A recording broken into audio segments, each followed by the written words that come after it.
Hey everybody, I want to welcome you out to my channel. In this video I'm going to show you how to reset the oil change maintenance light in your truck.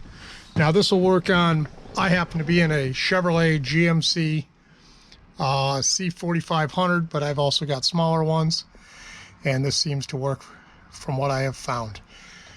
When you turn on the key, you haven't started it, you just turned on the key, you come over to your lights, and you'll notice that that oil maintenance light is on.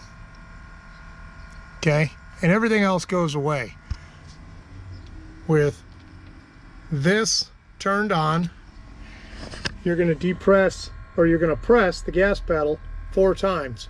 1, 2, 3, 4. You come up here and look. Whoop, can't get it. The light's gone. You will have the engine light on, and I will have the green light on because I've got my lights on, but everything else is gone. Now when I come over here and I turn on the ignition, and I come back over here to my lights, the only thing that's on is my engine light, of course, because I haven't started it, and my green light. When I go ahead and turn the ignition, come back over here, maintenance light's on for a second, now it's off. So that's just to show you what's going on.